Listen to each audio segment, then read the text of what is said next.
Bonjour, bienvenue au septième rencontre du Lonzac. Septième, il y a 6 ans.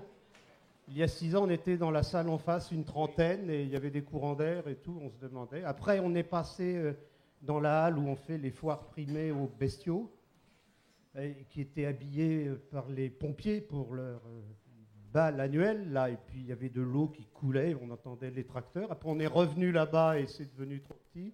On a rajouté une petite tente à côté, et là, aujourd'hui, on est sous ce grand chapiteau et je voudrais immédiatement remercier Henri Jameau, le maire du Lonzac. Bravo Henri Jameau.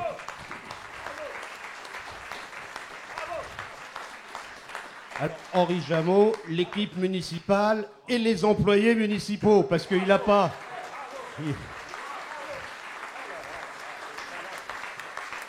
Il n'a pas non plus tout fait tout seul, quoi. Faut pas.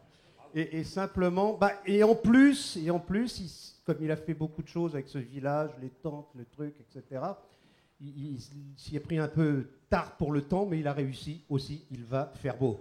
Il va faire beau, c'est formidable. Le deuxième merci, il est forcément à tous les partenaires qui nous permettent d'organiser ça, les partenaires institutionnels qui sont là depuis le début, les banques populaires, la Caisse d'épargne, le Conseil général de la Corrèze, Eurovia, nos partenaires industriels, entre guillemets, parce que l'audiovisuel corrézien, est-ce que c'est vraiment industriel quand on voit Patrick Petit? On peut se poser la question. Mais enfin voilà, ils sont là avec nous pour filmer et retransmettre tout ça. L'imprimerie du Corrézien qui a fait les affiches, les cartons, le programme que vous avez. Et puis nos nouveaux partenaires depuis l'année dernière, Pitch Promotion, qui finalement a recommencé. Alors tout ça, c'est un peu du racket, bien sûr, mais quand même, s'il y en a encore. Voilà. Et puis les nouveaux partenaires de cette année, la Fondation Varenne, qui est l'organe qui pilote le groupe Centre France et le quotidien La Montagne. Donc tous les deux, La Montagne est un partenaire depuis très longtemps, le Populaire du Centre aussi, le groupe, et puis la Fondation Varenne qui, en particulier, depuis l'année dernière, publie et édite dans ses prestigieuses collections les Cahiers du Lonzac. Et les Cahiers du Lonzac, le numéro 2 vient de sortir, il est en vente à la librairie en face, 12 €. Et il est formidable. Donc merci à la Fondation Varenne, merci. Alors le président n'est pas là, mais il y a dans la salle le directeur de l'Institut Varenne qui supervise ses publications, le professeur Macias, et surtout Magali Bess, je ne la vois pas bien, mais vous la reconnaîtrez, elle a des elle se cache, elle est là. Elle a des grandes boucles d'oreilles noires auxquelles on s'accroche sans le faire exprès. Et qui a réalisé les Cahiers du Lonzac et qui a passé son mois d'août pour le faire. Merci Magali.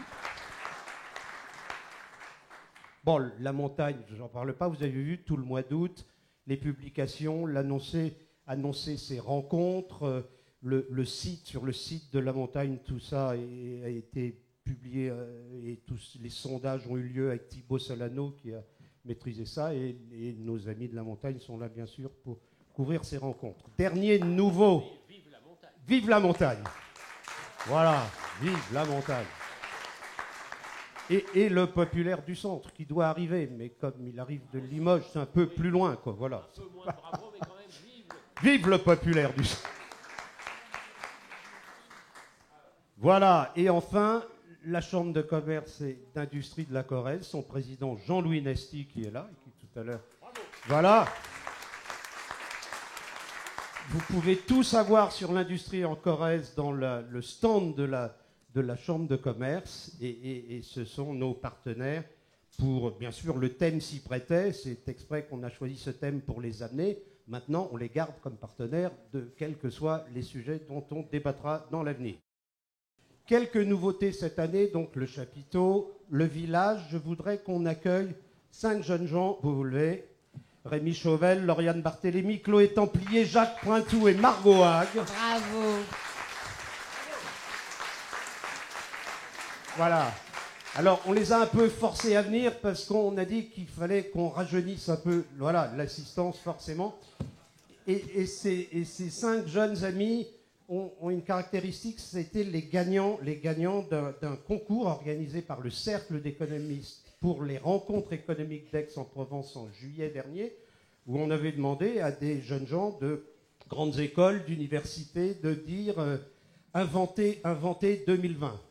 Alors après, il y en a un autre qui a copié, qui a dit inventer 2025, il y a peu de temps. Hein. Moi, voilà, je me souviens d'une première rencontre du Lonzac, ici en face, où on avait dit inventer 2050. On était déjà un peu plus cinglés que les autres. Et on avait bien travaillé. C'était inventer l'avenir avec il était là, François, il avait inventé 2050, avec des spirales, je me souviens, avec des spirales qui se croisaient jamais, des spirales parallèles, c'est incroyable, je ne savais pas que ça existait. Et ils ont gagné ce concours. À la librairie, vous trouverez ce petit livre Inventé 2020 dans lequel il y a leurs contributions, leurs papiers, et puis ceux de certains de leurs collègues. Mais eux ont gagné, ils sont invités, on est heureux de les avoir ici, et ils vont poser... Hein? Mais non, il ne faut pas le dire, parce que des fois, si les gens veulent un peu payer, si tu veux... Non, c'est gratuit. C'est bien. Et on les a invités pour qu'ils nous posent des questions avec leur vision de jeunes gens qui vont fabriquer le monde. Et je ne veux pas couper l'herbe sous le pied de mon ami Eric, mais il l'a dit hier, dans le futur permis de voter à points, ils auront le maximum de points. Hein, Eric? Hein, ils auront le maximum de points. Le concours était présidé pour cette sélection par un grand écrivain français, membre de l'Académie de France, le jury, etc. etc. C'est chauve, moustachu, à lunettes rondes, voilà. Il y a 3 ans, le thème était la famille. Vous avez noté que c'est un thème qui est devenu d'actualité il n'y a pas très longtemps. Il y a 2 ans, c'était pourquoi voter. Grosse discussion au Lonzac sur la qualité du vote blanc. Et l'année dernière, au mois de novembre, le vote blanc a été, enfin, à mon avis, reconnu et dorénavant comptabilisé. L'année dernière, c'était « Et maintenant, où on va ?» dans le bon sens. « Et maintenant, où on va ?» Et ne peut pas m'empêcher de penser qu'à part tout ce que vous trouverez dans ce livre quand vous l'aurez acheté, on a conclu l'année dernière avec Eric, avec François Hesbourg, avec vous, on concluait en se demandant, tout ça, la dernière session, c'était guerre et paix, et la conclusion, c'était quand même qu'il y avait de grandes chances que cette planète ne soit pas tout à fait dans la paix. Ce qui se passe en ce moment le prouve, donc on n'attend rien d'autre de cette session que la même chose, c'est-à-dire de sortir quelques idées qui vont aider à piloter, comprendre ce que c'est que l'industrie, l'entreprise, l'économie dans les années à venir. Et je ne doute pas que tout ça va apparaître au cours de ce débat. Merci.